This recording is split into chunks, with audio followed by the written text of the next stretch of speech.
బంగారు కాసుకు ఏ రూపం ఉండదు, కాసు మాదిరి ఉంటుంది. And the gold is something like a coin. కానీ క్రమక్రమేణా మనం కోరినప్పుడు దీన్ని కరగబెట్టి ఒక రింగు, ఒక చైను, ఒక మెడలో ఏదో ఒకటి చేసుకుంటుంటాం. But this gold coin can be melted. It can be made into a chain or a దీనికి ring, రూపం whatever you want. కల్పించినటువంటి వారు ఎవరు? And who gave it that? మనకు మనమే రూపం కల్పించుకుంటున్నాం. And we have given it a form. కనుక దీనికి రూపమే లేదు. In fact, originally it has no form. అలాంటి రూపరహితమైనటువంటి ఒక తత్వానికి మనమే రూపమును కల్పించుకొని ఒక ఇమాజినేషన్ పడుతున్నాం. The formless aspect is given a form because of our imagination. దైవమునకు ఎట్టి భావము లేదు, In fact, there's ఎట్టి no, రూపము లేదు.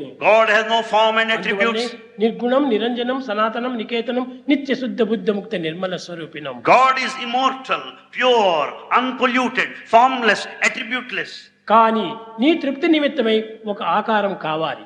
For your own satisfaction, you need a form. అది ఏ అవతారం వచ్చి ఆ విధంగా బోధిస్తూ వస్తుంటది. And here you find the role of incarnation that has come down in human form. సృష్టించేది తానే, రక్షించేది తానే, శిక్షించేది తానే. In fact, he is the protector, he is the redeemer, he is the one who punishes.